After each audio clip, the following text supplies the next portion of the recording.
hoe blij die is dat het vrouwtje komt.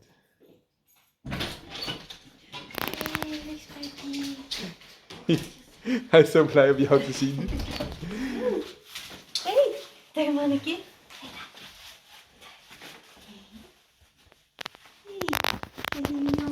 Hij is gaan zien. Oeh. Fijn om je thuis te zien. Oeh, knuffeltjes geven. This morning we will talk about conditioning your dog. There are three major ways that they are conditioned. One could be walking the dog like this. It could even be with this collar, rod collar that protects the neck a little bit more when he's pulling. But more often it's used by a pulling harness, which distributes the force a lot better than just on the neck, as you can imagine. But even renowned conditioners sometimes use this collar method as well, or even solely this collar method. So even though you only have the collar, you can still do a lot. Then most used way of conditioning is on a sled mill.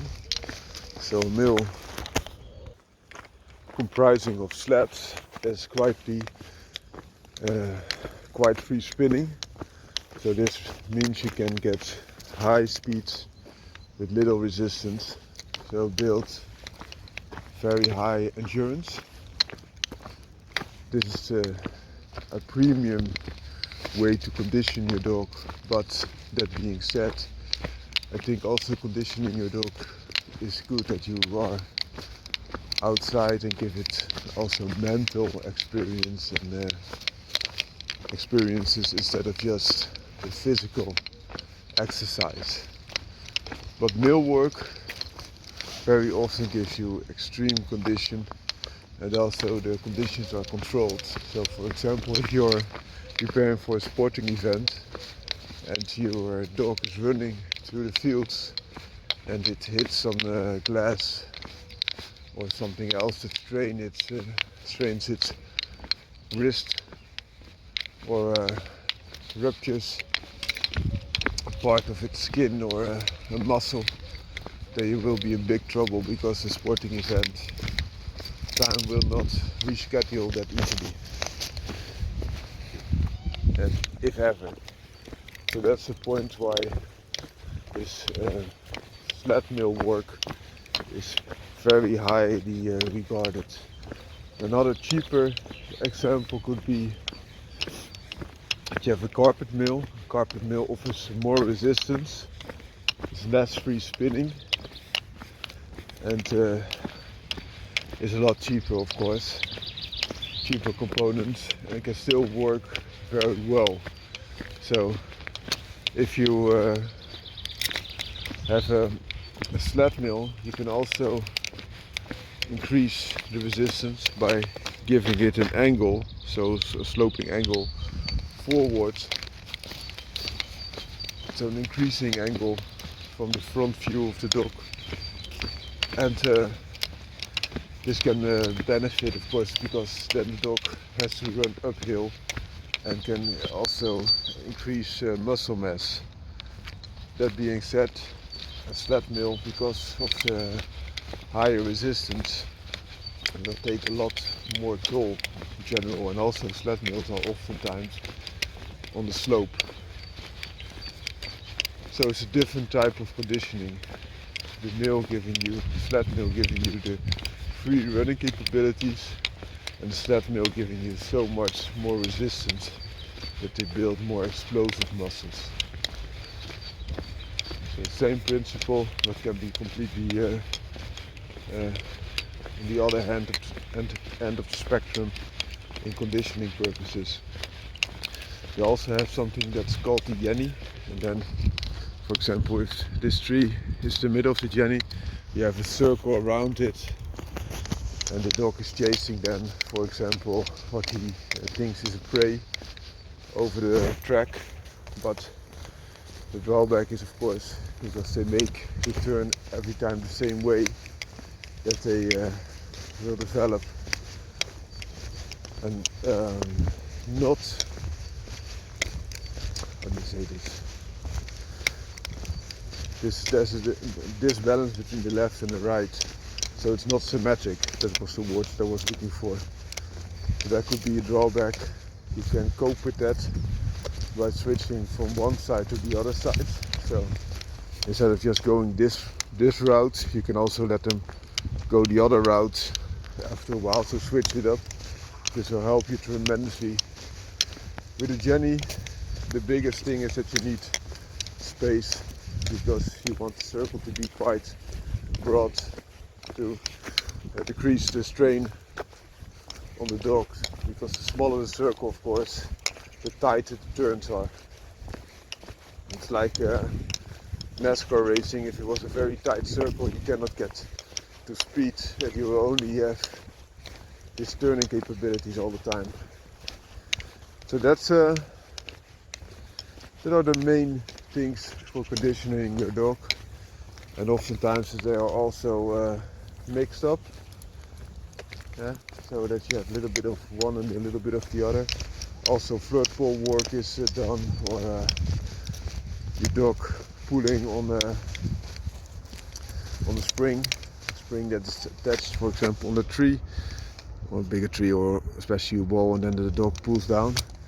In the latter, it's important that you have your dog, that the back legs will touch the ground. A lot of people will show you their dogs free flinging, and of course they can.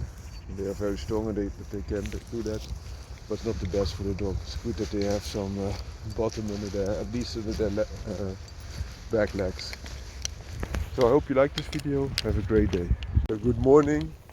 Today I answered the question of one of my subscribers who asked me, I know that the English Bull Terrier has been added to the pit dogs, but what else? This is a thing, and it comes because of storytelling. So when they created the Hinks Bull Terrier, so to say, so the original English Bull Terrier, they told that the dog first won over other dogs in the pit, so pit dogs, and then won confirmation shows on the same day without a scratch. So it was such a great pit dog. And they also wanted to create the image of a dog that had all the benefits of a pit dog.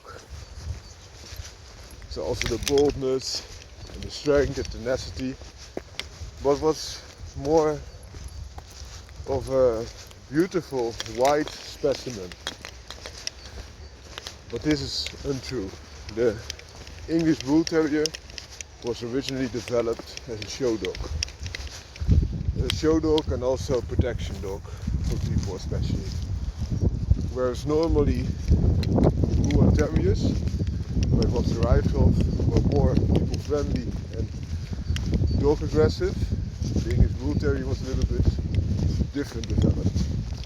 So they used the Bull and Terrier, but also the English White Terrier, which is one of the weakest terriers of all at that time, and was not good working at all.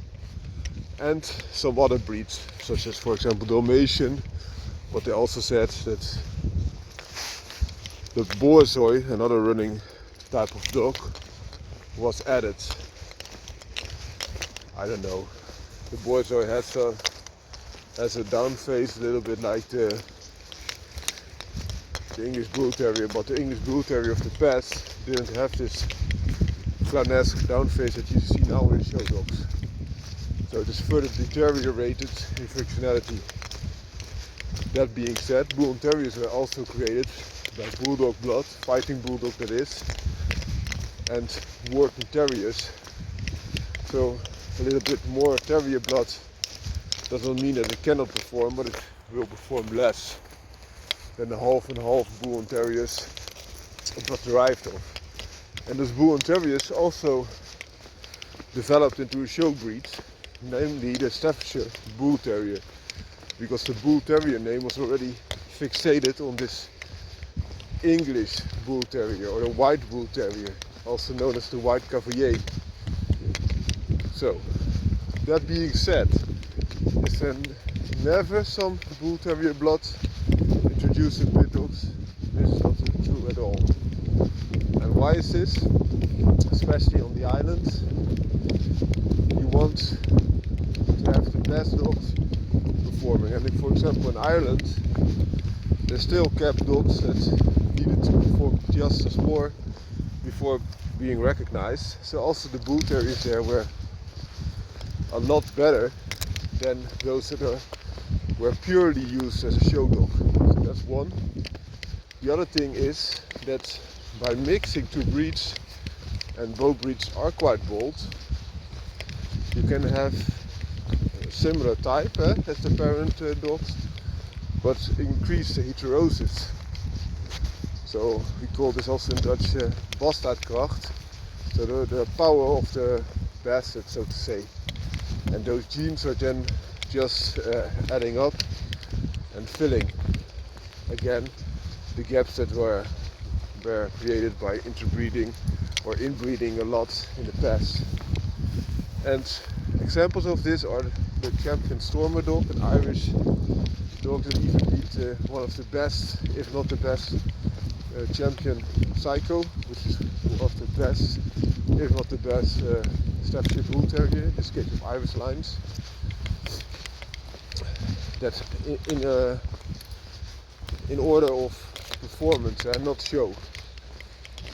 So that gives you some examples, and also because the Bull Terrier had a lot of illnesses, for example deafness, but also skin problems, they bred in again the Staffordshire Bull Terrier to increase its vital components, and that's the reason why you now also see coloured English Bull Terriers.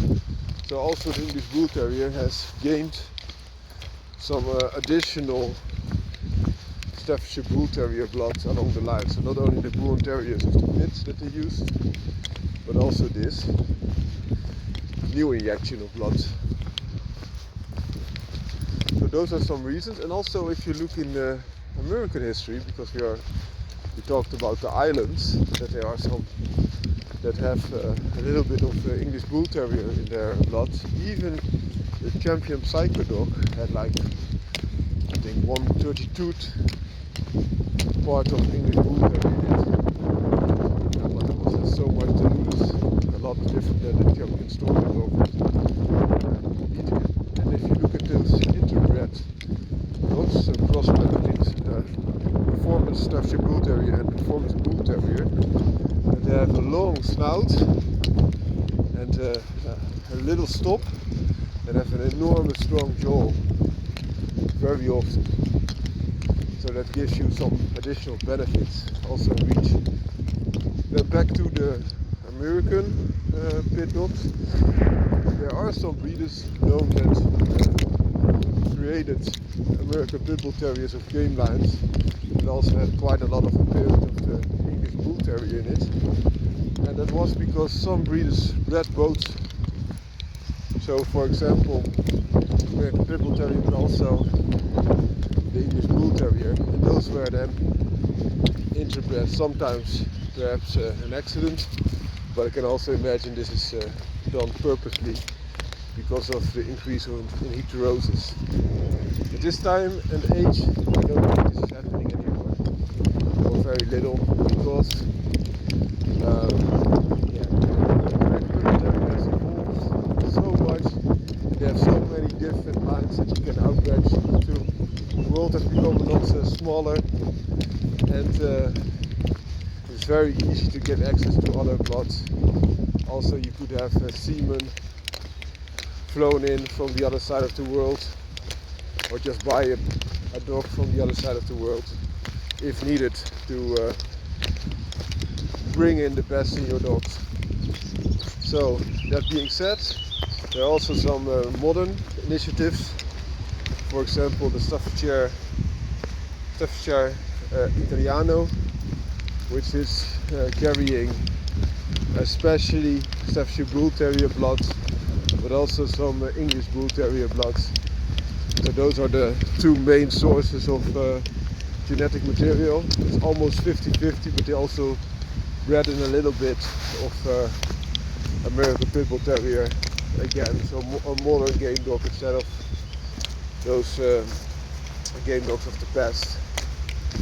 So I hope this helps. Have a great day. Bye bye.